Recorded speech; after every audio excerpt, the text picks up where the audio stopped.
Se croire un personnage est fort commun en France. On y fait l'homme d'importance et l'on n'est souvent qu'un bourgeois. C'est proprement le mal François.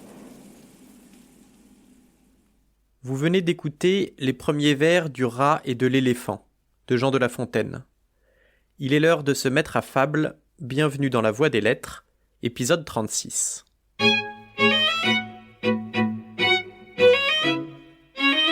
Si vous écoutez cet épisode le jour de sa sortie, c'est-à-dire le 10 février 2022, sachez que nous fêtons le 267e anniversaire de la mort de Montesquieu, ce philosophe des Lumières, notamment connu pour ses lettres persanes. Et s'il n'est pas fait mention explicite de la Perse dans la fable d'aujourd'hui, je vous en ai tout de même dégoté une mettant en scène une sultane. Se croire un personnage est fort commun en France. On y fait l'homme d'importance et l'on n'est souvent qu'un bourgeois. C'est proprement le mal François. La sotte vanité nous est particulière. Les Espagnols sont vains, mais d'une autre manière. Leur orgueil me semble en un mot beaucoup plus fou, mais pas si sot. Donnons quelque image d'une autre, qui, sans doute, en vaut bien un autre. Un rat des plus petits voyait un éléphant des plus gros et raillait le marcher un peu lent de la bête de haut parage qui marchait à gros équipage. Sur l'animal à triple étage, une sultane de renom, son chien, son chat et sa guenon, son perroquet, sa vieille et toute sa maison s'en allaient en pèlerinage. Le rat s'étonnait que les gens fussent touchés de voir cette pesante masse, comme si d'occuper ou plus ou moins de place nous rendait, disait-il, plus ou moins importants. Mais qu'admirez-vous tant en lui, vous autres hommes ? Serait-ce ce grand corps qui fait peur aux enfants ? Nous ne nous prisons pas, tout petits que nous sommes, d'un grain moins que les éléphants. Il en aurait dit davantage, mais le chat, sortant de sa cage, lui fit voir en moins d'un instant qu'un rat n'est pas un éléphant.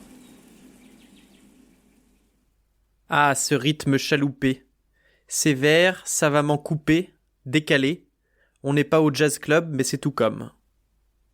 Mais ce tempo entêtant n'est que la moitié de l'histoire, que la forme.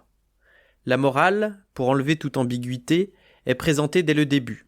Méfiez-vous de la vanité, ne vous croyez pas plus important que vous ne l'êtes, en une phrase, ne percutez pas plus haut que votre fût. Deux nuances sont données en exemple. La vanité française et la vanité espagnole. Mais ne nous y trompons pas, la fable condamne l'une et l'autre. Se croire un personnage est fort commun en France. On y fait l'homme d'importance et l'on n'est souvent qu'un bourgeois. C'est proprement le mal François. La sotte vanité nous est particulière. Les Espagnols sont vains, mais d'une autre manière. Leur orgueil me semble en un mot beaucoup plus fou, mais pas si sot. Donnons quelque image d'une autre, qui, sans doute, en vaut bien un autre. Après avoir conclu, il est temps de commencer.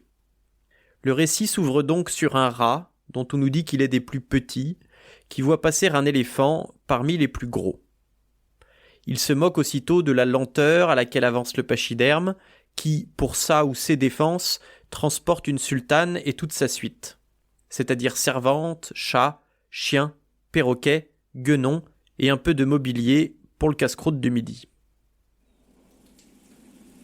Un rat des plus petits voyait un éléphant des plus gros et raillait le marcher un peu lent de la bête de haut parage qui marchait à gros équipage. Sur l'animal à triple étage, une sultane de renom, son chien, son chat et sa guenon, son perroquet, sa vieille et toute sa maison s'en allaient en pèlerinage. Le rat voit passer tout ce régiment et, depuis son trou, ne comprend pas qu'autant de gens s'émerveillent sur son passage. Ce n'est après tout qu'un grand corps gris.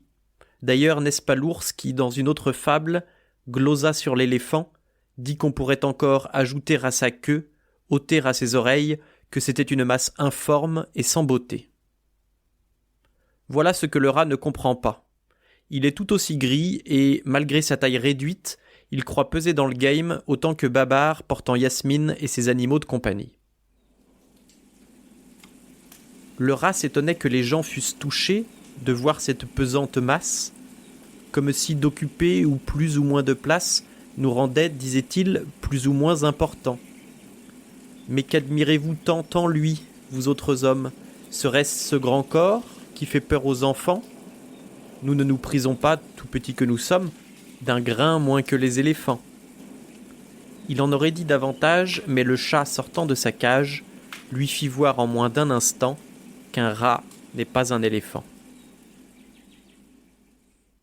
Il a bien parlé, il aurait même aimé continuer, mais il s'est fait clouer le bec, pas par le perroquet, ça aurait été de circonstance, ni par Ponce Pilate, qui ne clouait que les bras et les jambes, mais par un chaton tout mignon qui, plutôt que de s'attaquer à Babar, qui boxe dans la même catégorie que Francis Ngannou, s'est jeté sur le ridicule avorton en criant « Théma, la taille du rat ». Vous êtes maintenant prévenus, si vous voulez vous comparer à plus grand que vous, attention au chaton. Ou quelque chose comme ça. Allez, on la réécoute pour être sûr.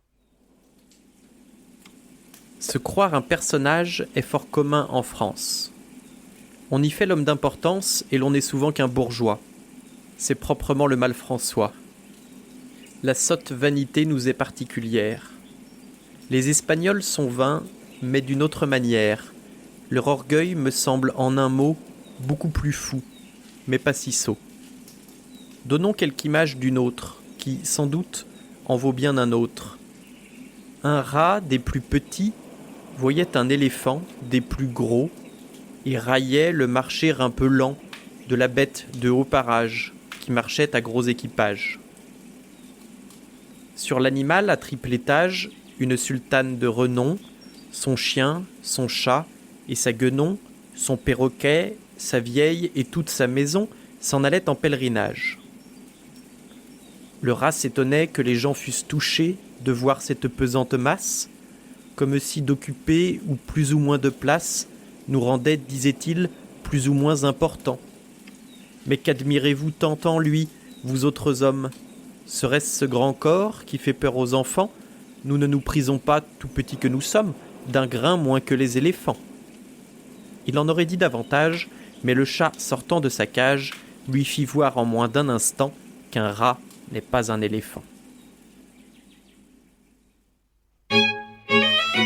C'est tout pour aujourd'hui, merci d'avoir écouté jusqu'à la fin. Si cela vous a plu, je vous invite à partager autour de vous, à me suivre sur les internets et je vous donne rendez-vous dans 2 semaines pour un nouvel épisode de La Voix des Lettres.